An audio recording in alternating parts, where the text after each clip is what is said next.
Kolkata first division লিগের super সিক্সের খেলা চলছে। মঙ্গলবার নৈহাটি স্টেডিয়ামে চ্যাম্পিয়ন্স রাউন্ডে কালীঘাট স্পোর্টস লাভার্স অ্যাসোসিয়েশনের মুখোমুখি হয় অনুশীলন। প্রথমার্ধে সুরজ মণ্ডলের গোলে কালীঘাট স্পোর্টস লাভার্স অ্যাসোসিয়েশন এগিয়ে যায়। দ্বিতীয়ার্ধে অনুশীলনে শান্তনু গোল করে সমতা ফেরায়। ম্যাচের ফলাফল 1-1। Kalighat sports lovers association penalty miss না করলে ম্যাচের ফলাফল অন্যরকম হতো। এই ম্যাচ ড্র করলেও কালীঘাট স্পোর্টস লাভার্স অ্যাসোসিয়েশন এখনও লিগ টেবিলের শীর্ষেই রয়েছে। চ্যাম্পিয়ন্স রাউন্ডে প্রথম 4টি দল সুপার ডিভিশনে যাবে। আগের মরশুমে তাদের খেলার মাধ্যমে সকলকে চমকে দিয়েছিল কালীঘাট স্পোর্টস লাভার্স অ্যাসোসিয়েশন। এবছর তারা চ্যাম্পিয়ন হবে বলেই আশাবাদী ক্লাবের কর্ণধার তথা ক্রীড়া সংগঠক বাবুন বন্দ্যোপাধ্যায়। কারণ সুপার সিক্স এখন সবচেয়ে হাইস্ট পয়েন্ট আছে। হতাশার কোনো জায়গা নেই, খেলা হবে।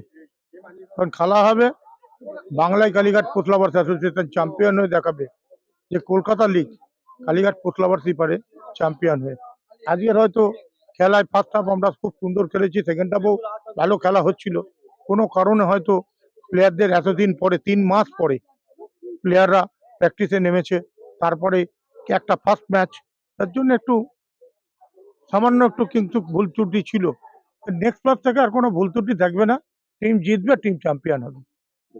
যারা ফোকাসে আসছে না তাদের ফোকাসে নিয়ে আসার জন্য প্র্যাকটিস বেশি করে করতে হবে, তাদেরকে নিয়ে এসে কাজে লাগাতে হবে, তাদেরকে পাশে বসে বোঝাতে হবে যে বাংলার টিমের হয়ে তুমি যখন খেলছো, বাংলার তুমি প্লেয়ার যদি হতে চাও, তুমি ফোকাসে আসো।